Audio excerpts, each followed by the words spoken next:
Hello, Portland businesses and organizations. Today, I want to take you through the simple, easy steps of adding an event to the community event calendar.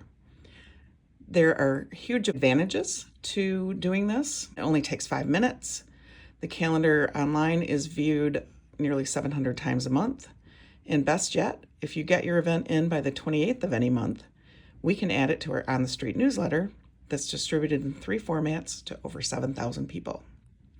So let's get started. First, you're going to go to miportland.org, which is our homepage for My Portland Downtown. Then you'll see right here, community calendar, click on that. And it's going to show up like this with the current month. If you look in closer, you're going to find submit an event. We're going to go right there and do that. And then, yes, it's going to ask you again, just to make sure. So click one more time. Okie doke. It's going to want you to submit your information, such as your name, because it would be difficult for me to make this video and type at the same time. I'm just going to select things that I already have here. So my name, my email, my phone number. Then it wants the date of your event. I'm just going to select tomorrow, but you have that calendar there. If you want to go to the next month, you just hit this little button here. It takes you to August or September, October, whatever month you want. You can actually load your entire year of events here. And when you do, once you've submitted them, you can go in and edit them at any time you want. End date, if there are multiple days. If your event is a one-day event, do not select an end date. Now we want to name our event. And I'm just going to select something I have here, GB Water Conditioning. Maybe they're going to give us a tutorial on the best ways to condition your water and how they can help. So then we have this entire area here. And to be honest with you, I use very little of it.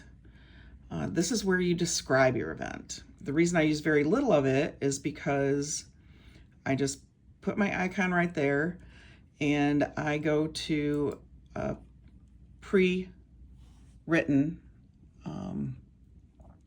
event description that I've made. I right click, I copy, I come back to that submission, I right click and paste. Because it wants to make sure it gets everything right, it wants you to put it in a format that it can understand best. So it's going to ask you to click Control V and hit OK. So here's what we're going to do. We're going to go with that Control V. That loads my information there. And I'm going to hit OK. And I just want to scroll down and make sure that that was, yes, in fact, what I wanted to put there. Then it would like a logo for your main calendar listing. We're just going to choose a file. And what that does is it opens up your files on your computer or your phone. A lot of people like to store their files ahead of time on their desktop for a quick, easy place to find them.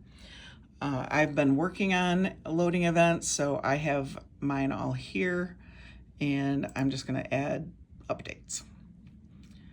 And then I come over here at the bottom of that and click open.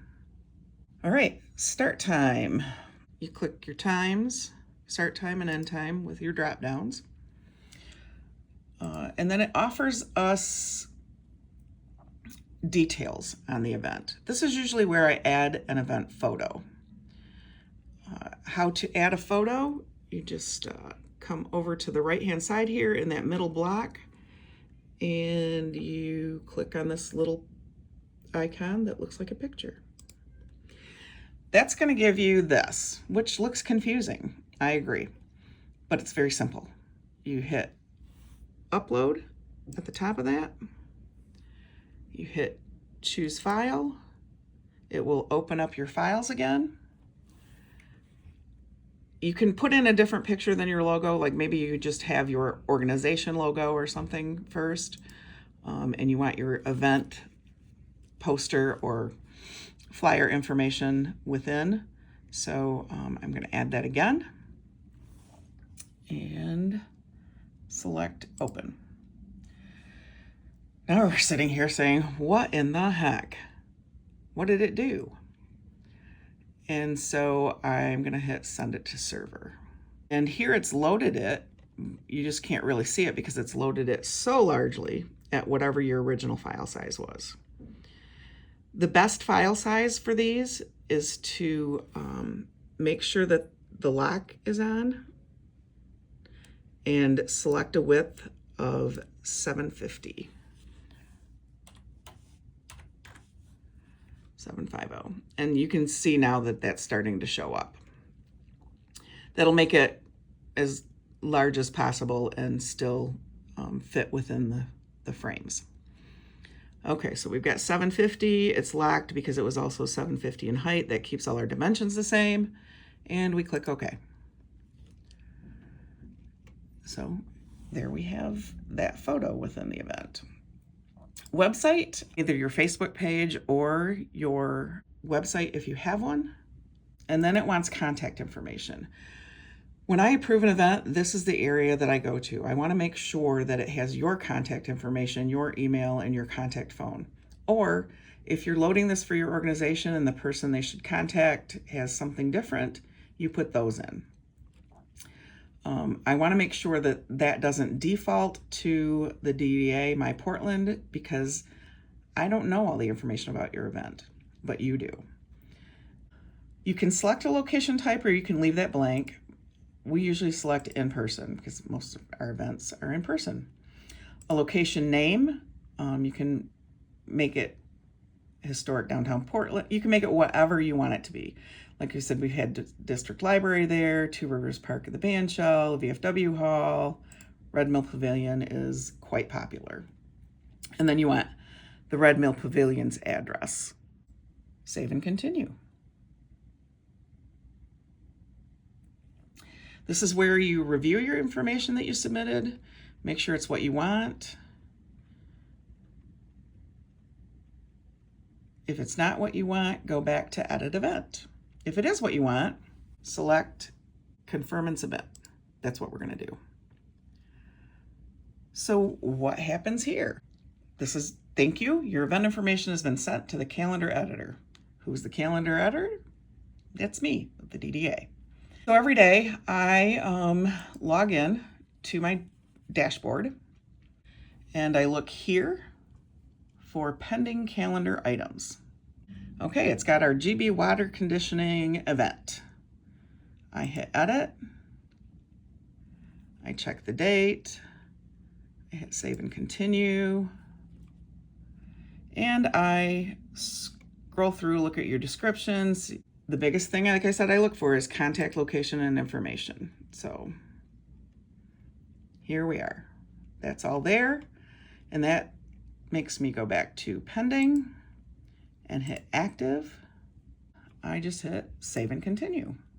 At this point, you get an email that confirms that your event was made live. And I'm going to go to the community calendar.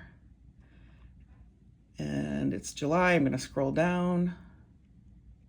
And as quickly as that, there's your event live. Click on it. Make sure everything's the way you would like it to be. And if not, you can go in and edit it. Thanks so much. We hope to see more of your events posted here.